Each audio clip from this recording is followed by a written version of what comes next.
La problématique laïcité et éthique dans nos organisations, c'est apparemment un problème finalement qui pourrait être bien connu, bien compris en France, parce que laïcité est un vieux thème et une vieille institution. Quand je dis vieille, c'est qu'elle a un peu plus d'un siècle. Et en fait, c'est loin d'être le cas.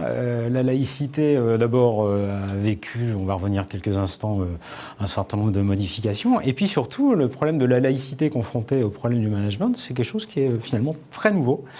Donc on a plein de questions, plein de problématiques, plein d'interrogations. Et voilà, c'était l'occasion en même temps finalement d'ouvrir le débat et de la discussion avec vous, j'espère, à la fin des quelques slides. Alors, ça va être très simple en fait, parler rapidement du contexte. En fait, pourquoi est-ce que la question émerge aujourd'hui ? Rappeler les deux concepts finalement centraux, c'est qu'est-ce que la laïcité au sens français du terme, donc en fait le contexte juridique. Qu'est-ce que j'entends moi par éthique ? Donc là, je vais faire un choix de définition qui peut être discutable et discuté. Et puis on regardera les implications managériales vues du point de vue des Français, des managers, et puis les questions que cela engendre. Voilà. Alors, le contexte en fait, il est finalement relativement simple. Il y a pas des travaux académiques, mais plutôt quelques enquêtes qui sont menées actuellement, qui finalement montrent qu'on a à peu près un tiers des directeurs des ressources humaines en France qui sont concernés par la problématique de la pratique religieuse dans les organisations privées. C'est relativement important, un tiers des DRH, parce que ça veut dire qu'on a une diffusion assez forte du questionnement. Alors, quand ils disent qu'ils sont concernés, ça veut dire soit ils ont rencontré le problème, soit ils sont amenés à faire des ajustements qui ne sont pas liés à des problèmes, mais quelques questions qui s'abordent, soit eux-mêmes vont être dans une situation proactive de devancer éventuellement des situations pour tenter d'anticiper la survenue d'un problème. Et le deuxième élément, c'est qu'on avait un organisme particulier qui a disparu, qui est réapparu sous une autre structure, qui est la HALD, qui était la Haute Autorité de la lutte contre la discrimination et l'exclusion. Et on a eu en 3 ans une explosion, si on peut dire, puisqu'on a multiplié par 3 le nombre de recours à cette autorité, le nombre de saisines faites par des salariés concernant des problématiques de discrimination liées à des pratiques religieuses dans les organisations. Donc on sent en même temps que au-delà simplement du problème managérial, il y a même un problème juridique, il y a un problème de conflit potentiel à l'intérieur de nos organisations. Le deuxième élément de contexte, c'est que le droit ne semble pas a priori, alors ici il faudrait éventuellement discuter avec des juristes en France, mais le droit ne semble a priori pas la bonne méthode ou la méthode favorable pour lutter et régler ce problème finalement de pratiques religieuses dans les organisations. On peut dire qu'il y a 2 raisons. D'abord, c'est que on a un code du travail qui est complexe, qui est lourd, qui est inflationniste. On dirait même que le droit français est même plutôt inflationniste. Donc rajouter des couches risquerait soit de rendre la chose impraticable, soit complexe, avec des trous, des espaces, des conflits, des incohérences, des paradoxes, ce qui fait qu'en fait le droit n'est pas nécessairement la bonne solution. La deuxième raison, c'est que le droit devrait, dans ce cas-là, s'approprier le problème de la dimension religieuse qui, jusqu'ici plutôt, était quelque chose qui en était exclu. Donc finalement, on a un vrai problème de position. Ensuite, on a 3 phénomènes qu'on ne rencontre pas qu'en France, mais la France entre autres, c'est l'internationalisation de nos organisations, à la fois par l'internationalisation des processus, quand on sous-traite ou quand on crée des partenariats avec des entreprises étrangères, aussi parce qu'on a aussi nos propres grands groupes qui ont leurs propres filiales à l'étranger, donc avec une mixité en fait d'individus et de cultures, et donc avec des problématiques de pratique et de coexistence ou de cohabitation. On a un phénomène de mobilité des individus, alors là c'est plutôt au sens migratoire, c'est que la France est une terre d'accueil, avec ses limites, avec ses moments plus ou moins accueillants, mais en tout cas elle reste une terre d'accueil, et donc avec des flux migratoires importants. Et puis on a une mobilité des idées, c'est-à-dire que bien évidemment vous pouvez exprimer presque tout ce que vous voulez un peu partout dans le monde sur des réseaux à destination de la France, ça arrivera jusque chez nous.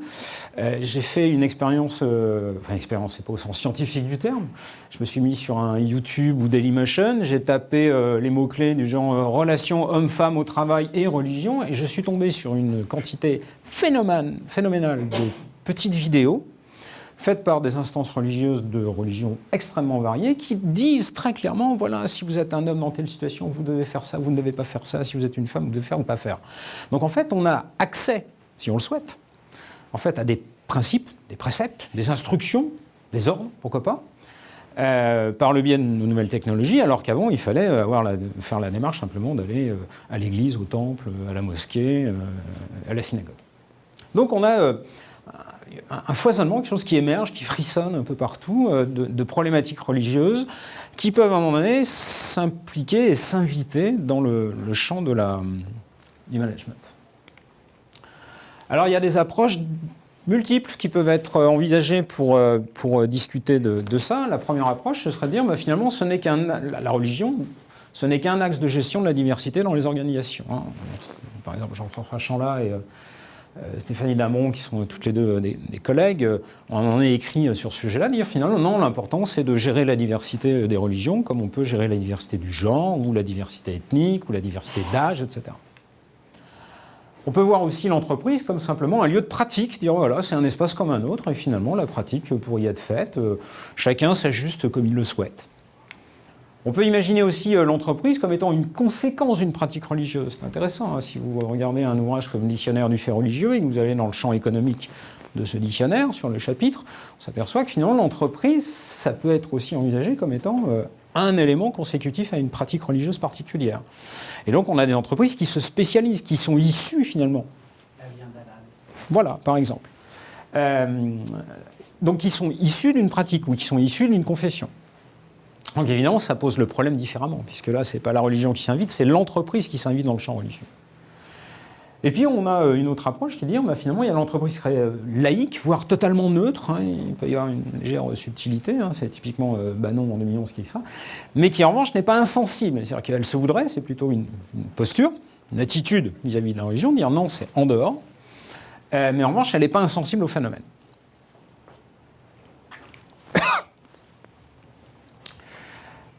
Alors, à partir de ça, je vais essayer un petit peu d'éclaircir notre champ et puis voir comment est-ce que tout ça peut s'articuler. Donc, on va commencer par discuter de la laïcité. Alors, je ne fais pas du tout une présentation historique, simplement rappeler, on va dire, grosso modo, 4 grandes périodes sur la laïcité. On a une période, en fait, d'émergence, c'est celle du 19e siècle, où on voit apparaître, en fait, une volonté, en fait, de l'État français de non plus considérer la religion catholique comme étant la source de la nation, ou comme étant à un égal niveau, mais de dire non, la religion est subordonnée en fait à la nation. Donc c'est l'État qui finance, qui structure, qui organise, en accord ou pas avec évidemment les instances religieuses de Rome, mais en tout cas, la religion catholique va devenir sous tutelle de la nation. Et puis, donc ça va durer un petit siècle, et on va voir une phase d'institutionnalisation à l'articulation 19e et 20e siècle, avec un certain nombre d'articles de loi qui vont être produits. Et 2 éléments importants. Le premier, ça va être la séparation complète de l'État et de la religion. Séparation absolue, c'est-à-dire que la nation, les institutions nationales, voire régionales, voire municipales, très locales, n'ont plus à intervenir dans le champ religieux. Donc par exemple, suppression du financement du système religieux, quel qu'il soit. Ça veut dire aussi qu'on va voir apparaître des phénomènes comme la suppression dans les programmes scolaires de l'éducation religieuse. Et puis ensuite, on va arriver à des choses qui nous parlent un peu plus aujourd'hui, c'est l'absence de signes religieux chez les personnels du secteur public. Donc en fait, tous les fonctionnaires doivent être neutres, laïques, quelle que soit leur pratique, à titre privé. Alors, ce qu'il faut comprendre, et c'est peut-être un élément d'ailleurs de compréhension d'un certain nombre de difficultés aujourd'hui dans la gestion de la laïcité, en tout cas pour la France, c'est que le principe laïque, c'était pas de dire on est contre la religion. Bon, il y avait certainement des jeux de pouvoir à un moment donné qui pouvaient justifier la mise en place d'une laïcité stricte, mais en tout cas, l'objectif officiel et celui qui finalement a guidé la laïcité pendant près d'un siècle, ça a été de dire l'État doit garantir à chaque individu sur le territoire national la possibilité de croire et de pratiquer comme il le veut. Donc la laïcité, ce n'est pas rejeter la religion. La laïcité, c'est dire, puisqu'il n'y a plus de religion d'État, puisqu'il n'y a plus de religion prioritaire, chacun peut croire et pratiquer comme il le souhaite. Mais pour que ça puisse fonctionner, il faut que l'ensemble des corps de l'État soient laïques. Il ne faut plus qu'il y ait à un moment donné une sorte de trace, même involontaire, d'une religion prioritaire par rapport à une autre. Donc en fait, ce n'est pas du tout contre le système religieux, c'est plutôt au contraire une garantie pour chaque personne, de croire ou pas d'ailleurs. Il n'y a pas d'obligation d'adhérer à un système religieux, parce qu'il y a aussi la possibilité d'être agnostique ou d'être totalement athée dans ce système. Puis au cours du XXe siècle, on va avoir un certain nombre d'enrichissements, en fait, un certain nombre de modifications du droit, de façon à faire des petits ajustements. L'élément le plus important pour nous, ça va être finalement le tour des années 80-90, et puis une accélération ces dernières années, sur la question de la position de l'entreprise et le problème de la laïcité, s'applique-t-elle en entreprise ou pas. Pour résumer, la laïcité, c'est écarter la religion du champ public, mais ce n'est pas écarter le culte. D'accord ? Le culte, la possibilité de croire ou de ne pas croire, en fait, est garantie par l'État, mais dans la sphère privée. Et donc, cette question de sphère privée, sphère publique, se réinvite au débat aujourd'hui, avec en gros la question, c'est est-ce que l'entreprise est un endroit public ou privé ? Alors, on a un autre élément intéressant, et on a une étude de 2007 de Barthélémy et Michelat qui est passionnante, qui est une étude sociologique, en fait, sur la perception de la laïcité par la population française en fonction d'un certain nombre de critères. Critères, par exemple, de croyance, donc pas du tout croyant, faiblement croyant, croyant, faiblement pratiquant ou très fortement pratiquant, en fonction de l'âge, en fonction du genre, en fonction du niveau d'études. On a beaucoup de... Et puis en fonction du type de religion. C'est extrêmement intéressant parce qu'on peut en ressortir quelques éléments qui nous auraient permis peut-être déjà dès 2007 de dire « Ah, il y a des phénomènes précurseurs à la problématique de la gestion de la religiosité du fait religieux dans nos organisations ». Le premier phénomène, c'est qu'en fait, on a un attachement à la laïcité qui est en baisse. Mais il n'est pas en baisse pour tout le monde, il est en baisse pour la population jeune. C'est-à-dire que le fait de dire la laïcité, c'est un élément important, fort, fédérateur de la nation française, c'est quelque chose qui doucement s'évince, diminue, dans la population jeune, on va dire moins de 30-35 ans. Or, cette population jeune, c'est celle qui va petit à petit remplacer nos forces professionnelles dans les entreprises. Donc ça veut dire qu'on a soudainement une entrée par la porte naturelle de l'évolution de la pyramide des âges, d'accord, d'une perception de la laïcité qui est différente de celle de, par exemple, moi ou vous pour la plupart, d'accord, c'est-à-dire de laïcité vue par ceux qui n'ont grandi que dans ce champ-là. Ensuite, on voit apparaître quelque chose qui est intéressant, c'est que finalement la laïcité pour une partie de la population, en fait, est non pas une fin en soi, mais plutôt un moyen de lutter indirectement contre quelque chose qui à un moment donné peut faire peur, c'est la montée en puissance de l'islam. Même si, c'est intéressant, on est à peu près certain qu'on n'a pas une grande population de musulmans en France, d'accord ? C'est-à-dire que c'est une population qui reste relativement faible.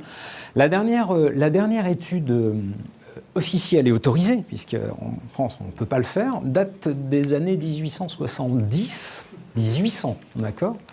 Pour déterminer quelles étaient les conditions religieuses de la population. Aujourd'hui, on ne peut le faire qu'en recoupant des informations venant des différentes églises, des différentes confessions, plus quelques enquêtes qui peuvent être faites éventuellement sous le manteau.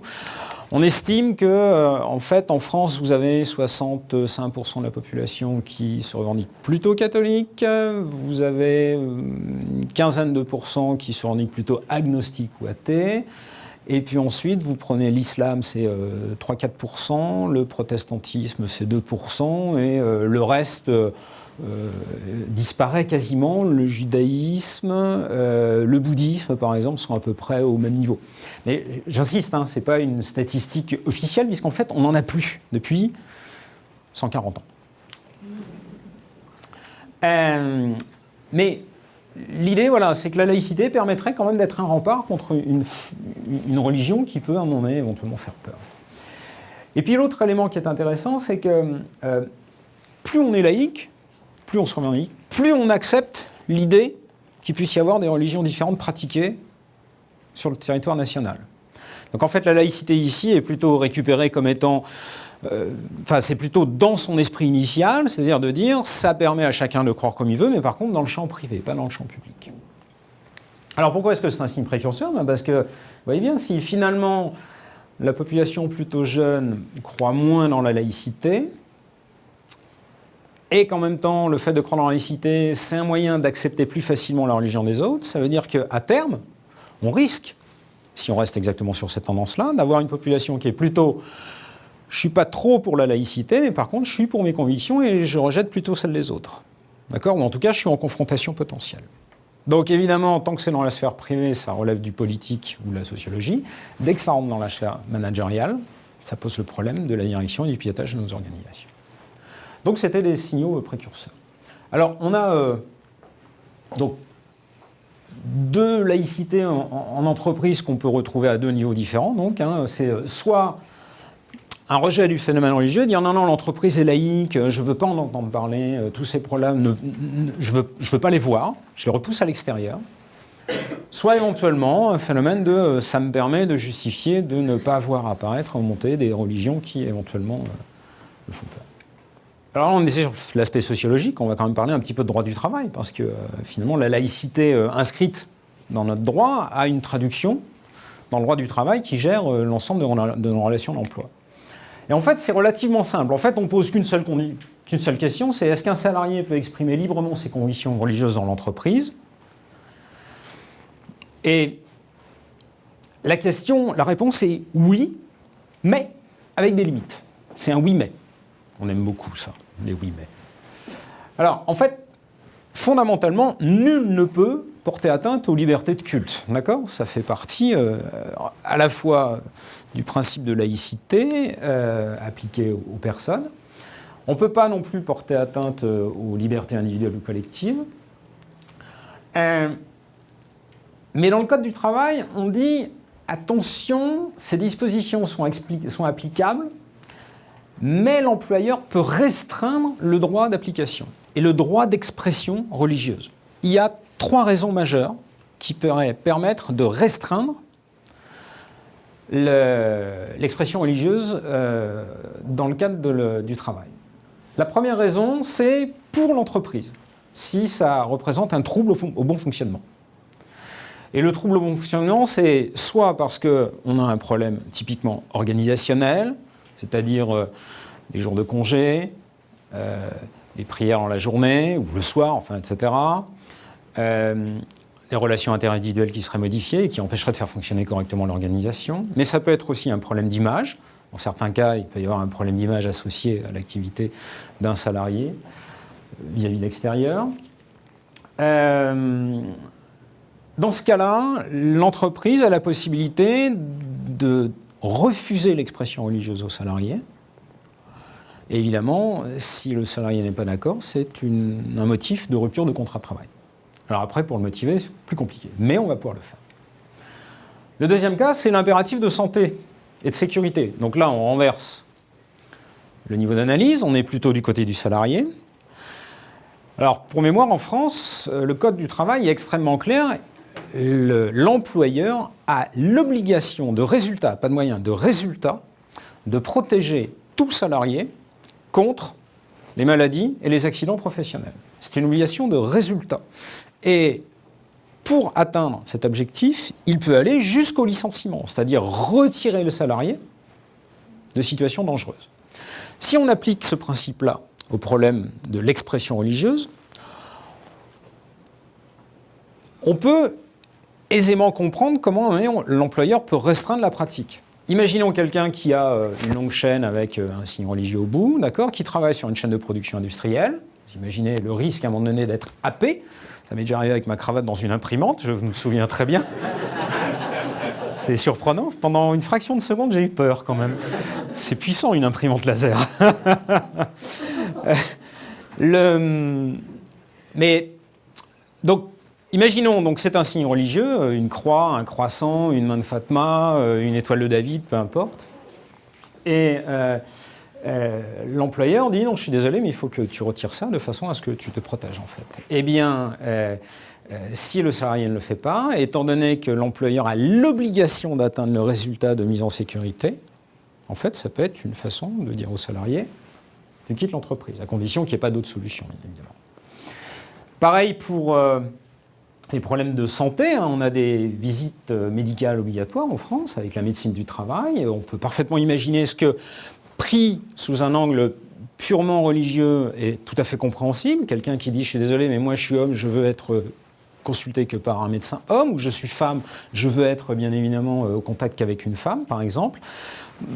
L'employeur, lui, va dire « je suis désolé, moi mon obligation c'est que tu vois un médecin. Homme, femme, la question ne se pose pas. » Et la médecine du travail, elle, ne va pas non plus se poser la question. Même la santé publique en France, c'est marqué absolument partout dans nos établissements de santé. Hein. C'est-à-dire que le problème de la condition religieuse ne peut pas s'imposer face au problème de santé publique. Donc là, c'est la même chose. Si le salarié refuse la visite médicale, plusieurs reprises, ben là, il pourra y avoir éventuellement sanction. Dernier point, c'est l'utilisation abusive finalement de la communication ou de l'expression religieuse. C'est en fait une forme de prosélytisme, hein, à partir du moment où il y a trop d'expressions, une tentative de conviction, de recherche à chercher à amener les autres à penser comme vous et à ce moment-là désorganiser, déstabiliser ou mettre en situation de difficulté, d'inconfort, voire pourquoi pas de stress d'autres membres de l'entreprise. Là pareil, l'employeur peut à un moment donné, avant de sanctionner évidemment, dire qu'il ne souhaite pas que ça se produise. Une fois qu'on a présenté le cadre général pour la laïcité, il faut se poser la question du lien qu'il peut y avoir avec l'éthique. Donc je vais proposer ici une définition de l'éthique. Alors cette définition, elle est souvent discutée quand je suis en congrès avec des auteurs, par exemple, anglo-saxons, où on n'est pas toujours d'accord. Donc moi, j'ai décidé que finalement, il fallait être humble. Je me suis rapproché des philosophes. Donc j'ai décidé qu'il y avait tellement de gens qui avaient beaucoup travaillé pendant longtemps et depuis longtemps sur le sujet, que j'ai essayé de trouver une définition qui corresponde le plus à ce que pas mal de nos philosophes, on va dire, occidentaux ont écrit. Et finalement, l'éthique, ça pourrait être un processus individuel de décision qui va guider l'action, hein, donc ce n'est pas uniquement une réflexion éthérée, qui combine les valeurs personnelles au regard de ce qu'elle repense comme étant bien, mal. Vous avez dit, j'ai mis un slash. C'est bien, c'est pas bien ou mal, ça peut être bien et mal aussi. Hein. On a des systèmes de réflexion philosophique où en fait il n'y a pas un bien absolu ou un mal absolu. Je pense à l'Extrême-Orient par exemple. Donc ce qui veut dire que ça différencie l'éthique de la morale ou de la déontologie. La déontologie c'est plus une volonté de pousser des valeurs vers un groupe d'individus. Et la morale c'est plutôt les valeurs qui vont fédérer des individus mais de façon éventuellement informelle. Donc une morale collective. Alors comment est-ce que ça joue L'éthique et la religion, c'est des vieilles amies quand même, hein. C'est des vieilles copines intellectuelles, parce que Kant, Descartes, Pascal, Spinoza, Weber, pour des raisons différentes, avec des approches extrêmement différentes, parlent de religion dans les systèmes éthiques qu'ils décrivent. Si on fait très rapide, Kant, à un moment donné, au-delà de la réflexion intellectuelle rationnelle qui permet d'expliquer le monde, il dit tout ce que je ne peux plus expliquer, à un moment donné, je le ramène à ce qui pourrait être une définition religieuse par Dieu, et il y a entre autres la notion de bien et mal, je ne sais pas la définir purement et simplement, donc ça veut dire que c'est la divinité qui va me le déterminer. Pascal, Descartes aussi. Spinoza, lui, il va dire oui, Dieu existe, mais Dieu c'est la nature, enfin voilà, il n'y a pas de hiérarchie entre les deux, mais à un moment donné il en parle bien, c'est-à-dire qu'à un moment donné il va quand même poser la question de la définition. Et puis Weber, vous connaissez avec l'éthique protestante ou l'esprit du capitalisme, alors qui a fait l'objet aussi de critiques, hein, bien évidemment, mais qui est repris aussi. Donc en fait, ce sont des vieilles amies, la religion et l'éthique. C'est-à-dire qu'on a même un autre auteur qui est extrêmement intéressant, c'est Lévinas, par exemple, qui dit, voilà, c'est pas compliqué, moi j'ai besoin des deux. J'ai besoin de la religion, le judaïsme en l'occurrence, pour définir ce qui est bien ou mal, et il dit, j'ai besoin de la philosophie pour m'expliquer comment pratiquer, et pour questionner le monde sur cette pratique. Il dit, l'un sans l'autre, en fait, je suis bancal.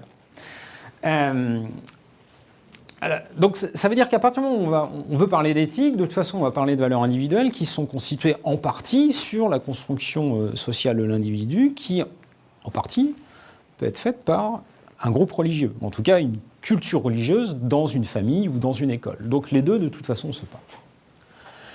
Et puis on a un autre élément qui me semble ici important, qui est spécifique, spécifique, que je vais ramener spécifiquement à la France, en fait, c'est on a un système culturel et éducatif qui est fortement impacté par la pensée rationnelle. La pensée rationnelle, Kant, Descartes, etc. C'est-à-dire qu'on a, à un moment donné, séparé dans notre système éducatif ce qui relève de la religion de ce qui relève des données techniques. Technique, ce n'est pas nécessairement uniquement industriel, technique sociale, technique juridique, technique comptable et technique mathématique ou physique ou chimique. Donc en fait, on a créé un système éducatif extrêmement rationalisé et on a plusieurs générations et on a aussi construit un système de sélection des élites sur la base de cette rationalité.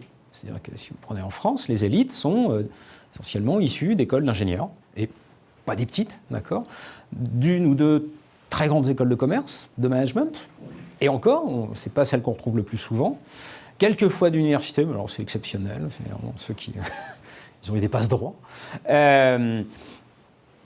Et donc, c'est comme ça qu'on reproduit ce système élitiste, en tout cas pendant de nombreuses années. Et on a eu des cas assez étonnants, par exemple, où on avait systématiquement des polytechniciens qui étaient au siège d'administrateurs dans les grandes entreprises. D'accord ? Et donc, le succès passait par ce système-là. Ça veut dire que l'aspect dogmatique qui peut être associé à une religion, par exemple, l'aspect émotionnel qui peut être associé, va disparaître petit à petit du champ de construction de la pratique professionnelle, du champ de construction de l'expertise.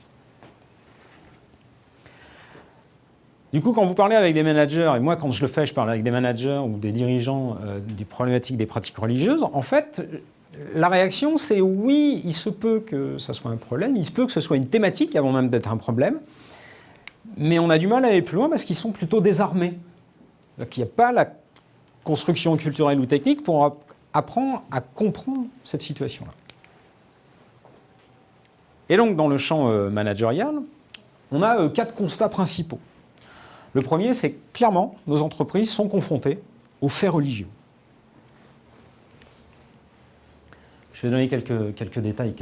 Ensuite, l'entreprise, finalement, elle n'est pas neutre. Ce n'est pas un objet purement technique. Ce n'est pas une combinaison de facteurs de production qu'on combine, qui consomme et qui ensuite produit un bien, un service, point. Ce n'est pas quelque chose de sec. Ensuite, il existe une zone grise dans la laïcité française. Vous avez vu tout à l'heure les articles, pas les articles de loi, mais en tout cas une explication et un résumé des articles de loi. Quand à un moment donné on dit, voilà, il faut qu'il y ait un prosélytisme raisonnable, qu'est-ce que le raisonnable ? D'accord ? Où est-ce qu'on est raisonnable ? C'est-à-dire qu'à un moment donné, on doit bien faire appel, à un moment donné, au jugement du manager, au jugement des valeurs du manager ou de ceux qui pratiquent. Et donc, finalement, faire appel au jugement de quelqu'un dans une zone grise sur la base de valeurs dogmatiques, dans le sens du bien ou du mal, ça se rapproche étonnamment d'un processus éthique. Donc, finalement, on va mobiliser l'éthique à un moment donné pour régler ça. Et puis, enfin, les décideurs sont désarmés, ça, clairement. Alors, si je prends l'entreprise confrontée au phénomène religieux, on a plein de cas qui remontent régulièrement. Des problèmes de ressources humaines, comme par exemple la soumission à la hiérarchie. On sait, par exemple, j'ai discuté avec une chercheuse qui travaille sur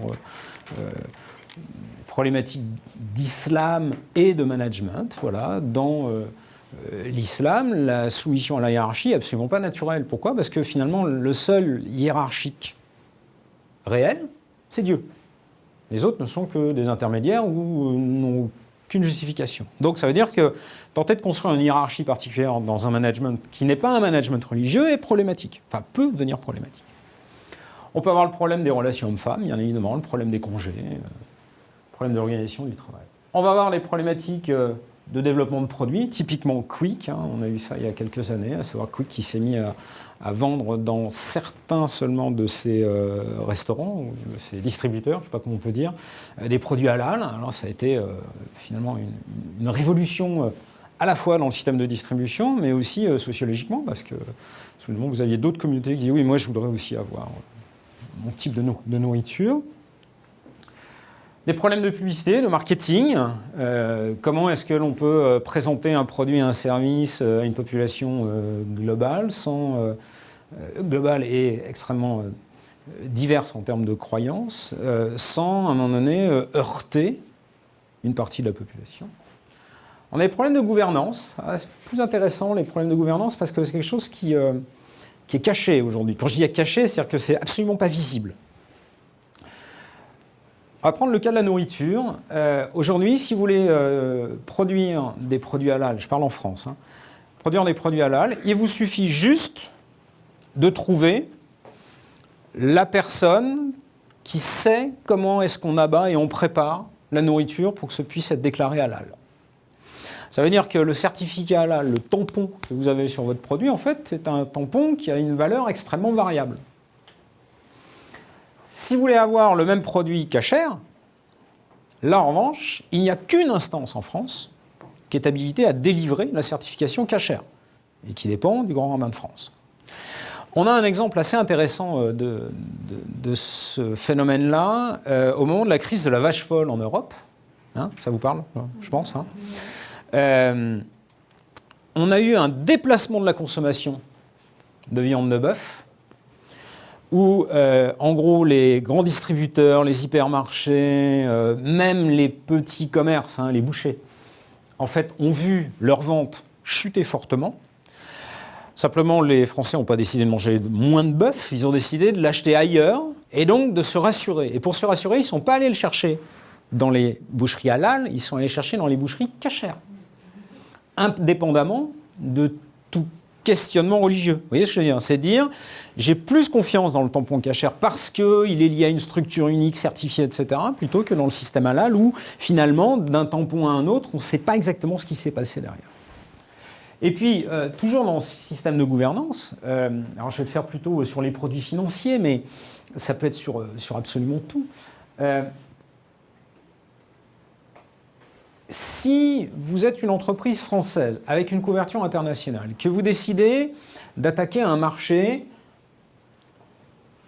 dans une nation avec une religion d'État, la religion musulmane, ça veut dire que à partir du moment où vous allez concevoir un produit, donc en recherche et développement, pour pouvoir basculer ce produit en mode je le vends, un bien ou un service, vous allez devoir passer par le comité de la charia. Alors, ce comité de la charia, c'est exactement comme pour chez nous, un comité de déontologie, un comité de rémunération, un comité de gouvernance, un comité de ce que vous voulez, d'accord? C'est une instance rattachée au plus haut niveau de l'organisation qui va valider la conformité du bien ou du service imaginé avec l'ensemble des préceptes religieux applicables sur le territoire. Et dans certains États, une fois que vous avez passé ce premier filtre, vous n'êtes toujours pas autorisé en fait à distribuer. Il faut ensuite renvoyer votre dossier avec le premier avis au comité national de la charia, qui lui dépend de l'instance religieuse nationale, qui généralement est d'ailleurs au-dessus du gouvernement. D'accord ?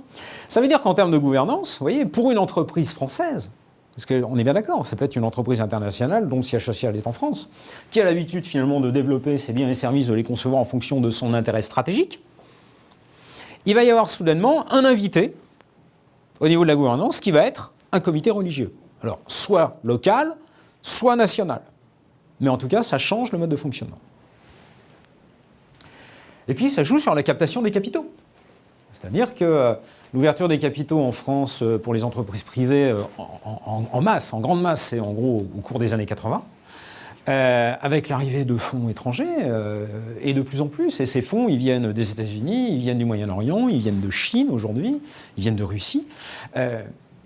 Certains investisseurs arrivent en disant « je prends des parts, je veux un siège au conseil d'administration et en même temps, petit à petit, je donne mon influence en termes de volonté, de stratégie d'organisation et pourquoi pas en termes de valeurs qui doivent être pratiquées globalement dans l'organisation. » On a un cas intéressant, c'est Embraer. Alors, vous connaissez Embraer, donc le producteur d'avions brésilien qui, par les jeux de fusion-acquisition, évidemment, s'est retrouvé avec beaucoup de filiales un peu partout dans le monde. C'est une grosse boîte aujourd'hui, Embraer. Hein. Alors, je ne l'ai pas vécu directement. C'est une salariée qui, en formation en MBA chez nous, qui m'expliquait ça. Quand le dirigeant d'Embraer faisait la tournée des filiales, à chaque fois qu'il arrivait, il faisait une réunion avec le personnel, et dans la réunion avec le personnel, il disait, voilà, je suis catholique et je m'attends à ce que l'organisation le soit. Quand vous êtes au Brésil, peut-être que c'est compréhensible, je ne sais pas, hein, je ne connais pas, je n'y suis pas allé, mais par contre, quand vous êtes en France, c'est un choc en tant que salarié. D'accord ? Savoir, c'est un manager qui me dit, voilà, ta pratique professionnelle doit finalement correspondre à une pratique religieuse, ou en tout cas à un certain nombre de principes, c'est tout à fait étonnant. Donc nos organisations, d'accord, y compris dans notre nation laïque, en fait, sont impactées par le fait religieux. Alors l'entreprise n'est pas neutre, mais ça, je pense que ce n'est pas une nouveauté, mais on va rapidement brosser. Finalement, elle n'est pas neutre, c'est-à-dire qu'elle véhicule les valeurs, elle en hérite par son histoire, ses héros, ses salariés, ses dirigeants. Quand un salarié en entreprise, il ne se déshabille pas de ses valeurs pour mettre uniquement son bleu de travail ou sa blouse de prof, etc. D'accord, il vient avec son paquet de valeurs. L'entreprise crée aussi les valeurs par ses pratiques, par ses outils de gestion, par sa déontologie. Elle produit des valeurs, elle produit du sens. Et puis, l'extérieur donne du sens à ses pratiques. Elle ne le fait pas nécessairement volontairement. Et puis, enfin, elle diffuse les valeurs. Elle le diffuse par sa communication officielle, par ses pratiques de responsabilité sociale vis-à-vis des parties prenantes. Donc, et quand on parle de RSE, on parle aussi d'éthique. Comment je reconnais l'autre, qui est-il, comment je le classe, etc. Quel type de valeurs je privilégie. Et puis par la rotation du personnel, quand un salarié quitte l'entreprise en admettant qu'il était extrêmement satisfait des valeurs qui s'y pratiquaient, qu'il les ait adoptées, qu'il les ait même intégrées, quand il part, il ne les laisse pas dans l'entreprise. Et puis enfin par son activité opérationnelle. Je pense à des fonds éthiques ou des fonds non éthiques, par exemple, qui sont extrêmement intéressants et qui, finalement, par simplement l'activité opérationnelle, vont diffuser des valeurs ou pas. Et quand on rentre dans l'entreprise un peu plus précisément, on pourrait imaginer finalement 3 systèmes de valeurs qui cohabitent, et avec la question, mais où se trouve la religion là-dedans ? Alors ici, on va avoir l'individu tout seul, si j'en prends un dans l'organisation, n'importe lequel, c'est son éthique finalement, d'accord. Voilà, ça c'est son système de valeurs, qui en a coexisté avec les valeurs souhaitées par l'organisation, c'est la déontologie, ce qu'elle va pousser vers les salariés. Mais ça va cohabiter aussi avec le contexte. Le contexte, c'est quoi ? C'est les autres salariés, il n'est pas tout seul dans la boîte, donc tous les autres, ce qu'ils font, ce qu'ils disent. Mais aussi l'histoire, les fameux héros, les rituels, les habitudes, etc. Mais aussi les outils de gestion. Comment est-ce qu'on valorise un individu dans l'organisation, la stratégie, etc.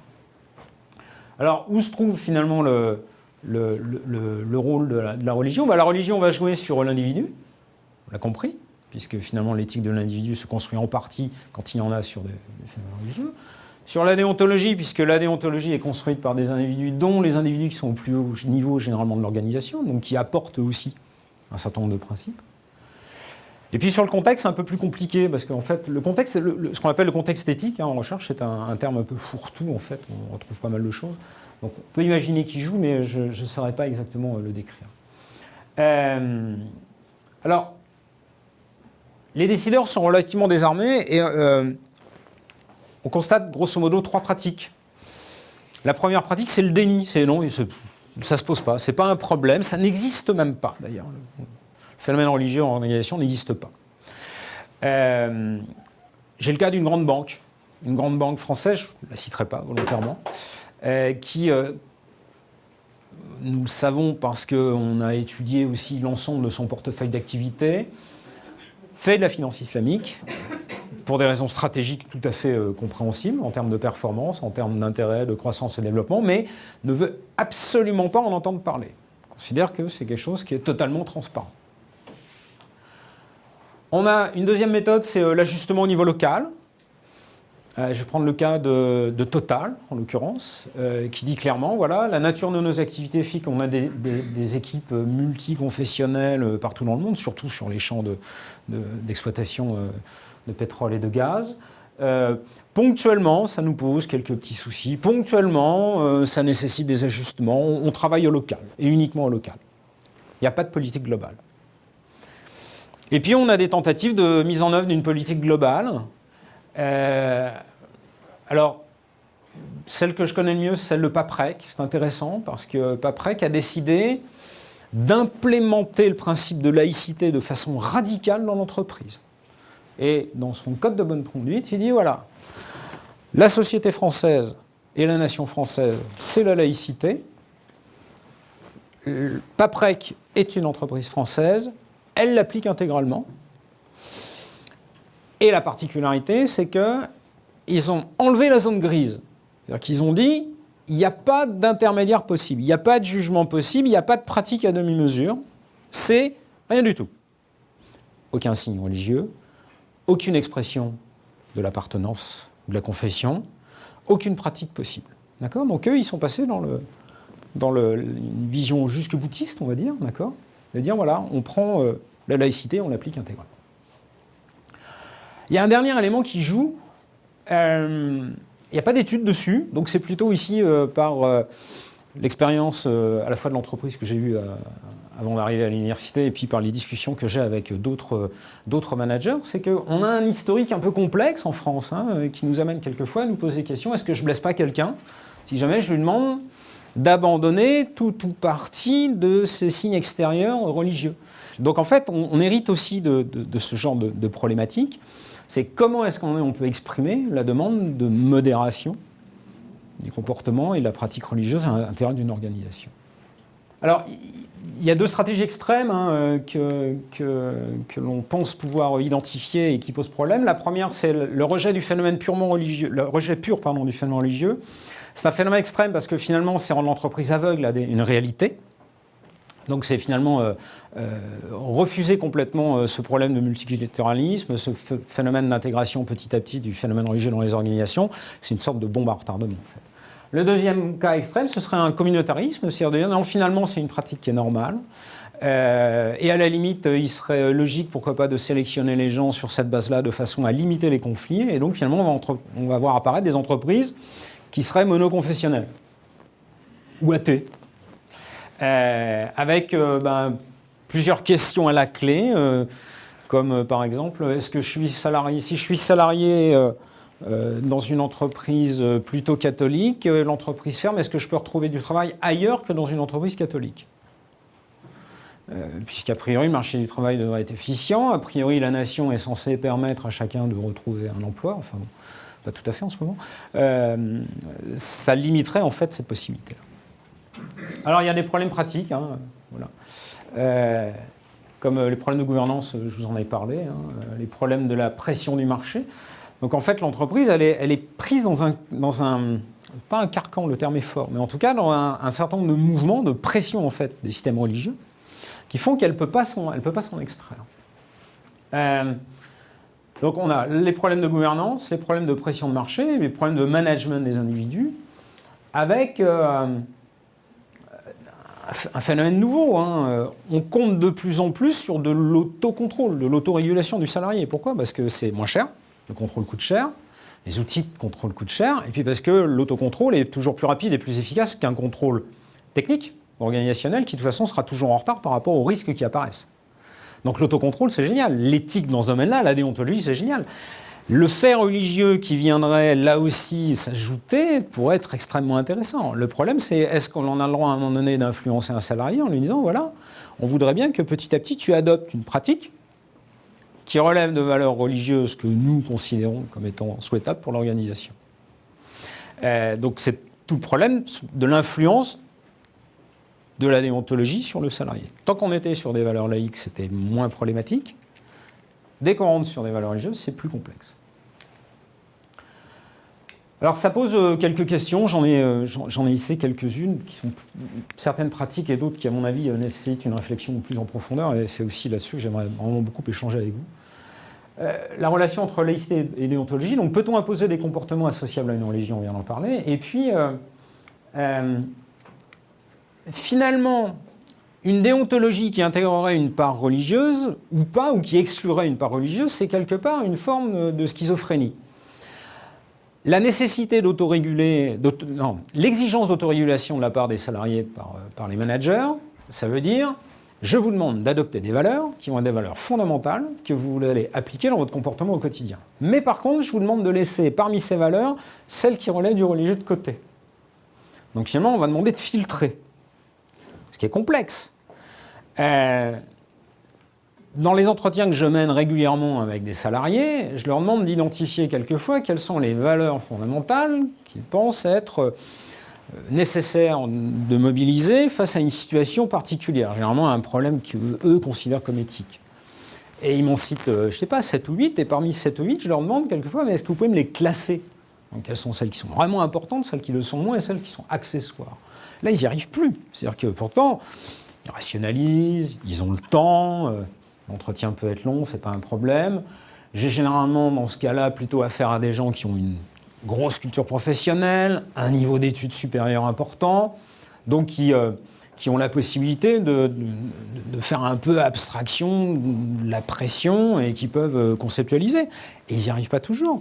Donc demander à tous les salariés à un moment donné d'arriver à faire une séparation entre ce qui relève des valeurs personnelles mais qui seraient religieuses de celles qui ne le seraient pas, de façon à pouvoir les manipuler, je pense que c'est compliqué.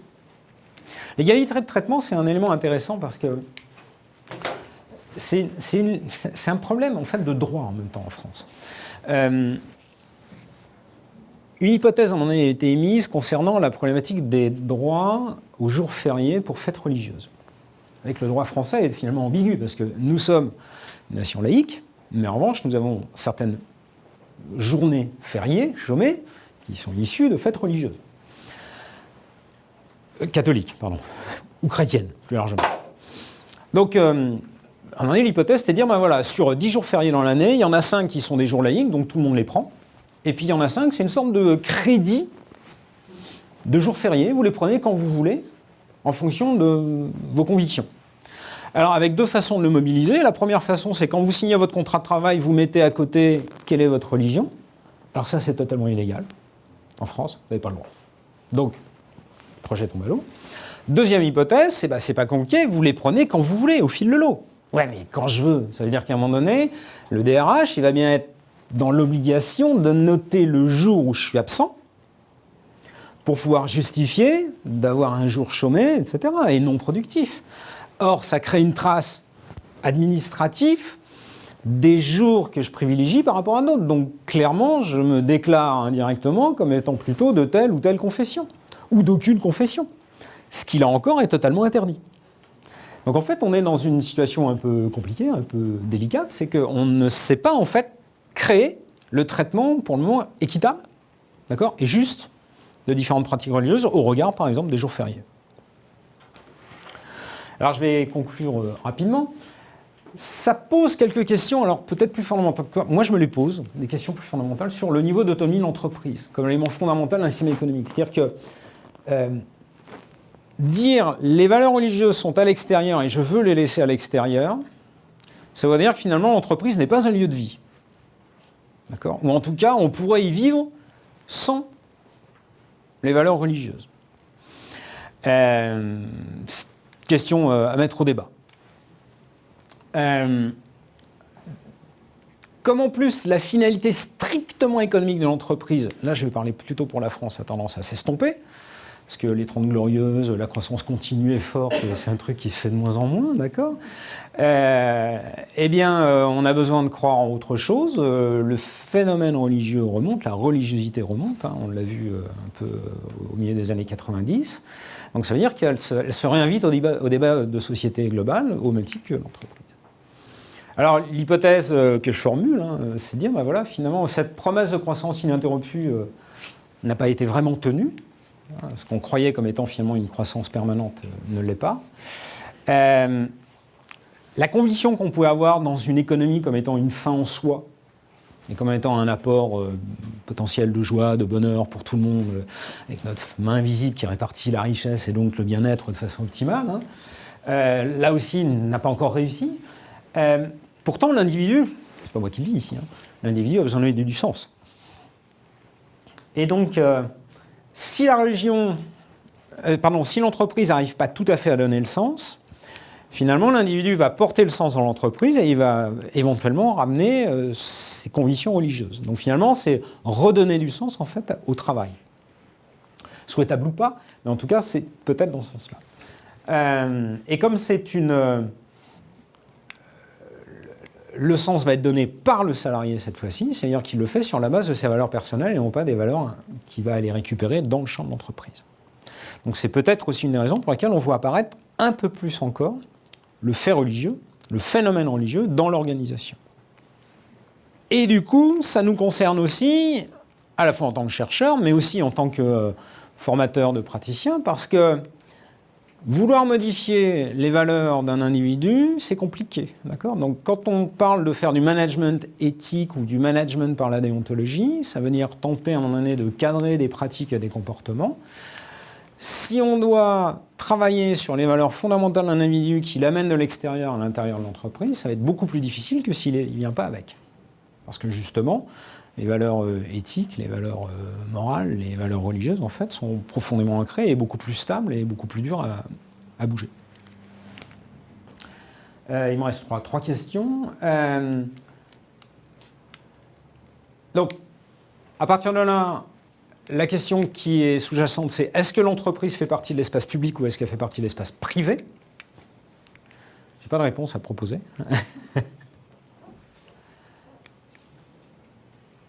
Et puis,